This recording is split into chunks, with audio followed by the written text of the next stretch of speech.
I think that like law enforcement needs to have uh, what they would call back in the day community, citizen police academies, and open up their doors, to individuals within the community. Obviously, that would kind of undergo a small background check or whatever the case may be, just to make sure that they're not, opening this stuff up just to anyone and everyone. Um, but any suitable community member would be able to attend this 4 week or 6 week or 8 week training, just to kind of get some inside knowledge and understanding of how and why and where and when law enforcement's kind of respond to some of the things that we see on a daily basis. um, This would be to reveal to the public the kind of training that police undergo. Not only necessarily the training, but just give them a just give on um, how they respond and Yeah, why they respond, right. things of that nature. It would just give them a complete understanding, and within that, not only having the classroom setting, but also having a ride along program, where they would get the ride along, with an officer, for about 4 hours, so Don't they on and do so any of forth. this? Don't they? The police are public. Like, isn't their training an open book for us to see what they do, or is that somehow kept secret? Well, I think certain things are public. I guess that's based, on, department to department, on what they're able or willing, to reveal as far as training. Um, but we're talking, training is a little bit different from being able to offer a community citizen police academy. That's Are you wouldn't talking be about part of the training training. community members in the same way, or No, no, showing them not the way the training, police? educating, Yeah, yeah, yeah. Just showing them educating what the the training community, is. Showing them what, showing showing the not community. necessarily Go ahead. not necessarily showing them. Well, yeah, they're going to reveal certain parts of training, yes, but it's more just educating them on. I guess you would just consider it training, and just Mhm. educating them on their training and kind of how and when and why they kind of respond and react, to Yeah, certain incidences. yeah, yeah. But I assume if that hasn't happened, that it will soon. I mean, people are always clamoring for that information. Um, absolutely. saying that it's not adequate. Well, I mean, that'd be easily shown. No, look, this is what we do. Then okay, yeah, that isn't adequate. Or oh, I guess it is. I guess I don't know, something else is going on then. Um, I don't know. How long ago were you in the police academy getting trained? Well, I went through the academy in 2002 with the city of Minneapolis, um, as a uh, community service officer, and then got Mhm. promoted, in 2004 as a licensed peace officer, and just kind of went from there. And I know that the city of Minneapolis, back in the day, had a program such as I was just kind of describing, Mhm. but at some point, I believe that went away, and I don't know Mhm. if that was because of funding or um, those just not being interested in participating, or what. Um, but I do recall, attending some of those, and it was quite fun. It was quite interesting. I always took, individuals on ride-alongs, even if they were just, students that had to do a class project that was in school, to become a law enforcement officer.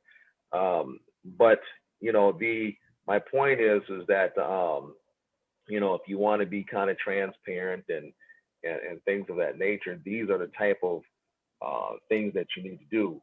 Um, there's another program that I think that would definitely help is called a cop house. And you have a house or a building or whatever it is that you want to call it, but preferably a home, in some of these revitalization areas, that has various struggles. And then you have, you know, officer friendly, if you will, then this is his or her full-time job, and they are there, at that house, to deal with, community issues, get to know that community, and just have different type of, community events.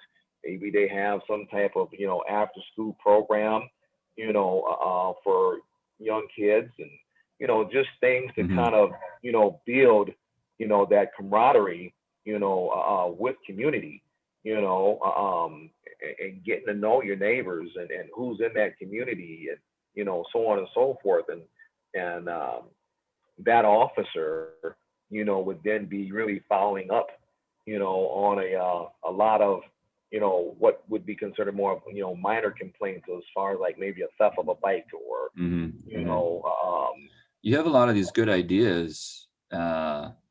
This has been a passion of yours, though, ever since leaving the force, right? well, this has been a passion of mine even before I became a police officer. Mm. Even when I was a young kid, I remember, just having access to, information, or those individuals that were already, law enforcement officers and stuff like that there, given the fact that my mother, was in law enforcement, um, Mm. for about 12 years, before, her untimely, death. But yeah, there's a lot of things I believe that we can do, but at the same time, or in addition to, um, we also have to hold, these officers, a little bit more accountable. And what do I mean by that? Is that, I believe, in order to kind of change some of the things that's kind of going on, because I don't think that, we will ever stop all of this, because, like you said, officers have a hard job. Officers will be placed in situations to where that they will have to make decisions, and some of those decisions will mean having to take someone's life, or having to use lethal force, at the very least, which may lead to someone, being killed. Hmm. Um, and when those situations occur, that officer, you know, um, is justified in their actions, then hey, great. I mean, I shouldn't say great, but he or she has done their job. Unfortunately, someone has passed away from this, but this is what the situation was. Don't you However, think? Don't you think the cameras are doing a good job of keeping police on the ball? Well, I know I say that, and people watching this would roll their eyes and say, "Well, obviously, Brandon, they're not, because cops keep making these mistakes." But man, I would think if I knew I was being recorded all the time, then I knew I was. But then I don't know. It seems like exposure has a way of shining light on any kind of corruption, or no one's gonna uh, plant evidence if they know they're being watched. Like corruption, like this, you know, clear cases of corruption like that would be, you think, would be reduced if they knew they were on camera all the time. Um, do you think that the body cameras are a good step forward in helping well, police do better work, or at least the bad ones, or when they get an idea like, oh, maybe I should, no, I'm not going to do that because I know I'm being watched. Like, do you think they're doing do you think they're helping the cameras, the police well, conduct? well, first of all, I personally, I've never seen any law enforcement officer, or any law enforcement agency that I'm aware of that's ever been corrupt. Now, yes, there's been law enforcement officers, um, or law enforcement agencies that may be viewed in a certain way based off of, his or her, conduct, or that agency's kind of conduct, or whatever the case may be. And I believe that we will kind of always have that, especially the larger the agency, the more that you are just susceptible Hmm. to, being put in certain situations to where you have to make certain decisions, whatever that is. when you talk about the body cameras, I think body cameras, have made a huge difference. Um, However, I think that when incidences occur, uh, such as this incident in Brooklyn Center, Minnesota, most of the time you do not see a footage being showed so quickly. Right. It has to be going through this investigatory process, Hmm. and then the chosen spokesperson, or spokes individuals, because they kind of come out as a team and reveal, this footage. But in the meantime, community members are still aching, they're still hurting because most of the time they're still, grieving or trying to recover, from the previous incident that just occurred. And unfortunately, here in Minnesota, we've kind of had some that's been back to back to back. Uh-huh. Um, but yes, I do believe that body cameras are helping. I think that they need to come out um, very quickly, like the one in Brooklyn Center, whether it's bad, good, or other. Because this is the thing: if I'm a police officer and it shows me doing something inappropriate to you, it's all on camera now, right? Is it really going to change? Is that camera going to change? Is the footage going to change? What has already been done. So in some cases, that law enforcement officer or that law enforcement entity, just has to suck it up, Right. and take whatever, acknowledgement or ownership, et cetera, that they have, and just kind of move forward. But kind of when I kind of spoke a little bit ago about officers being held accountable, I think that having these various departmental policy changes, are great. Where you can kind of call if you. I think Minneapolis, the city of Minneapolis PD just kind of brought out some new little programs, some see something, say something type deal, and you can call in and report this, and it'll be looked into and things of that nature. Wonderful, great, and that's a good step in the right direction. However, uh, you have to, in my opinion, you have to change the culture. How do you change the culture? You have to start with having bills and stuff written, at your capital to get, certain things, on book, make it a law, you know. And one of the things I think needs to be done is officers need to carry liability insurance. So if they're out here doing something inappropriate and the city is sued for, you know, um, $5,000, well, then you're held responsible for 10%, of that money. Hmm. It's not all just on the department, because we as taxpayers and all that other type of stuff, I mean, we have paid in somewhere, on some level, for the city basically to give that money back, So if an and officer screws up and they end up being, and then the city gets sued because of one of their police officers messing up, that officer's insurance policy could help pay for that settlement. yep, it would just be like any other insurance. I see. You pay in monthly, or bi-weekly or whatever. They take it out of their payroll, and like I said, if you get in trouble, you have to pay 10%. If the city has to pay out, if you get so many um, different payouts or whatever the case may be, your premium, could raise, or they can drop you and then you'd have to go somewhere else. If for some odd reason you get, so many different infractions and so on and so forth, then you might not be able to practice law enforcement Right. anymore You might not because, be able to get coverage. right, It's like if you get just in the too many way, car accidents, your right. auto insurance might not cover you anymore.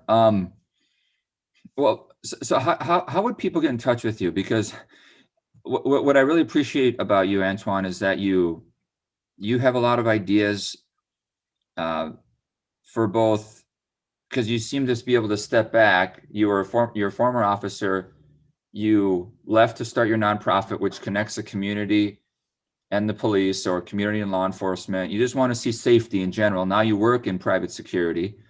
So I see you have all these ideas that would benefit the community's response, that would benefit the police officers' protocol and conduct. How do people get a hold of you, either you or face to face? Well, they can always give me a call at 612-702-9849. Again, that's 612-702-9849. Or they can also email me at abeekssr@gmail.com. That's abeekssr@gmail.com. All right, I'll put them on the screen and I'll put them in the video description.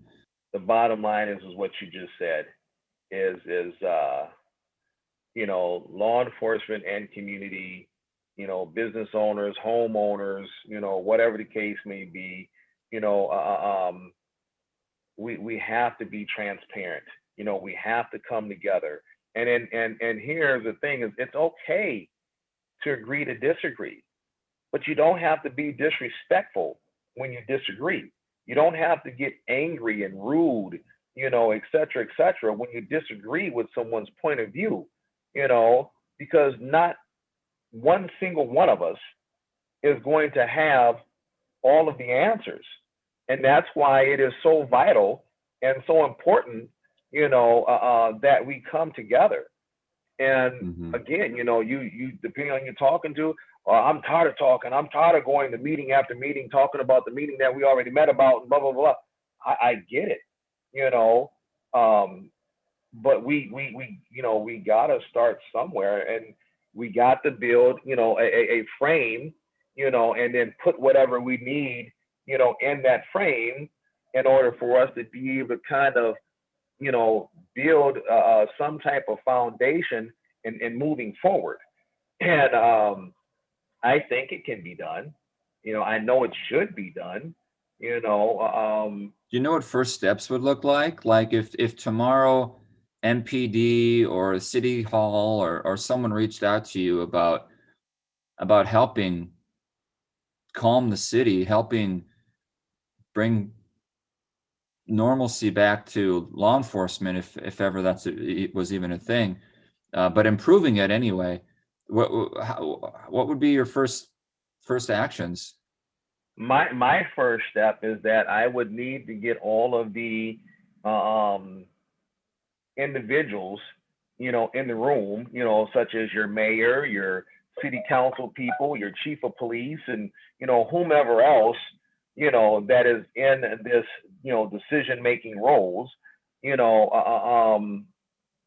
to first of all, get them to acknowledge, that there's a problem. You have to acknowledge that there's a problem before you can go to anything else, right? Sure.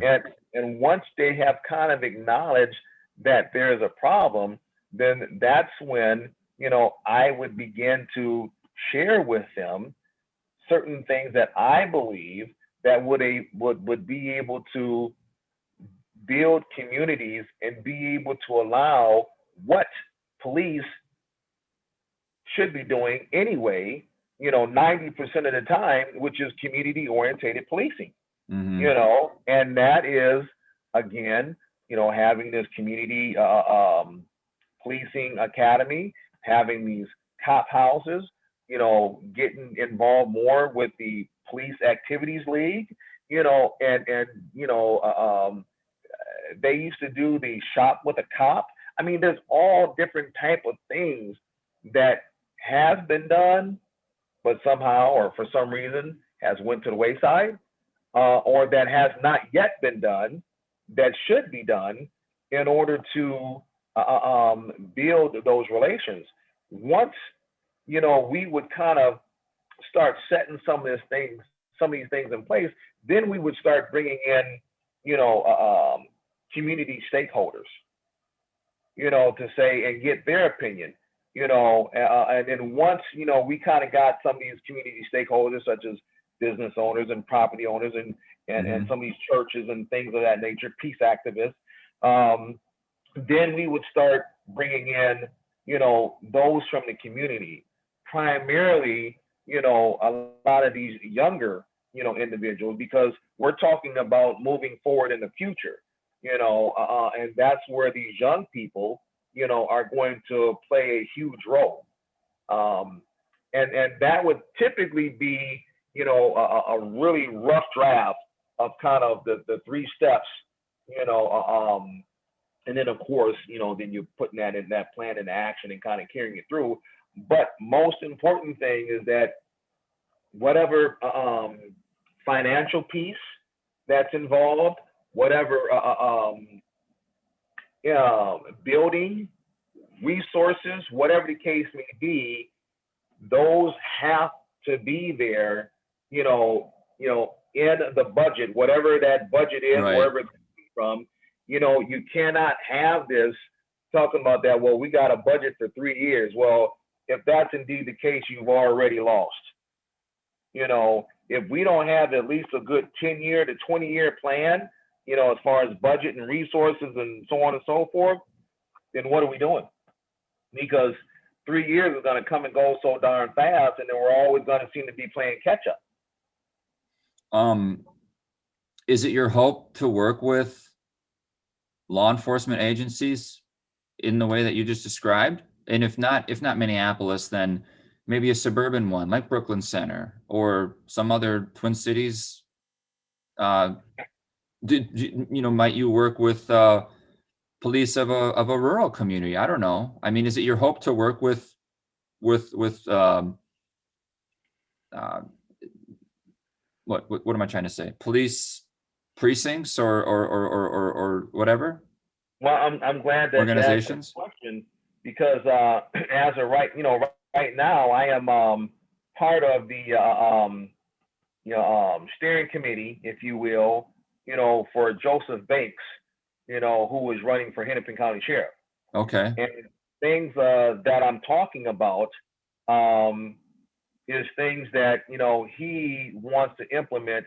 If he was to become Hennepin County Sheriff. And Hennepin County Sheriff is the highest ranking law enforcement entity within that county. So Hmm. it is extremely important that that Hennepin County Sheriff plays a huge role in whatever's going to transpire and how it's going to kind of transpire and things of that nature. Um, and again, depending on who you're asking, they have questions about how active has Hennepin County Sheriff been, within all of these situations. Some people feel that he's doing a decent job. Some people feel that he's been non-existent. Whatever the case may be. Hmm. Um, So is that um, your primary role right now? By is this the primary way in which you're exercising all these ideas? You're presenting them through the steering committee for Banks, who's running for sheriff, or are you that working hands on with an actual police department? No, I'm bringing these ideas to the steering committee for Joe Banks for sheriff, but there's also other entities that I talk to quite often, bringing these ideas to them as well, and you'll hear a lot of people say, well, why are you sharing all your ideas? And at this point in time is I don't care if you take my ideas and you steal them and you, Why are you you do sharing whatever your you want to ideas? do. That's what they're meant Just for. just take them and do something with them. Get it started in your community and your police department. If you need my help, please contact me. But there's no secret that these things need to happen, no matter Yeah. where you're at. Well, y- the, so police in Minneapolis were lacking in the past year. That's why, there was a lot of crime, and obviously police were presence was lacking during the riots last summer. You know, they let the precinct go to the demonstrators, and then they destroyed it and whatever.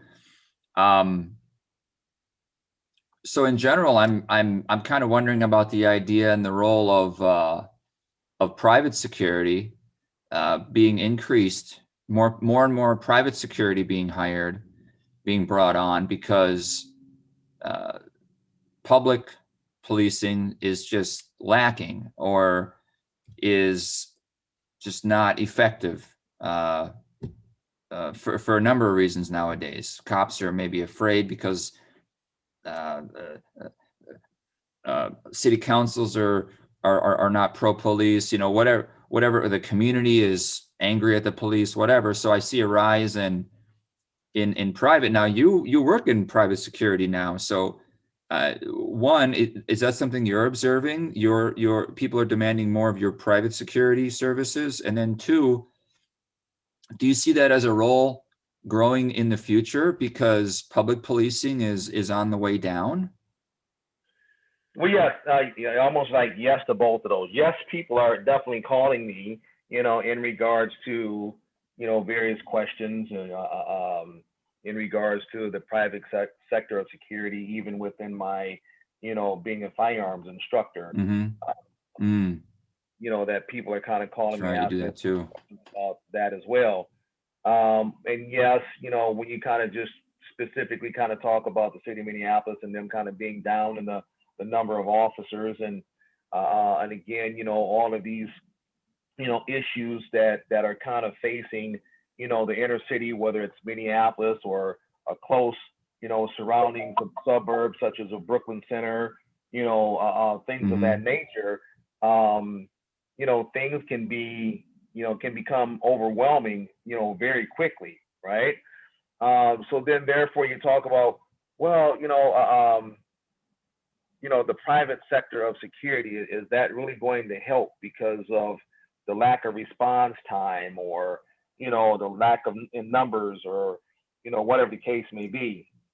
And yes, having private security definitely helps. However, here's my problem that I have with that, is that each company, private security company, has their own little, policies, rules, regulations, things of that nature, just like any law enforcement agency, has their policy, rules, and regulations. And so, when you're having, 5, 10, 15 plus, private security sectors out there, Right. In a small or, certain geographical area, and they have not, kind of went through, the same training, because, you can hire me, somebody else can hire somebody else, and you just kind of not know, the background or the training or whatever the case may be, that too, can create, some type of, just various problematic concerns. I know that there's other larger law enforcement entities in various cities that have, an entity called like special police, and these are individuals that you would, if we had something like that here, then therefore you would be able to have, these private security individuals kind of go through the same training, together, that would be put on by Hennepin County Sheriff, or City of Minneapolis, or the state of Minnesota, or, maybe all of the above and then some, that would, take these individuals through, certain type of training, education, whatever the case may be,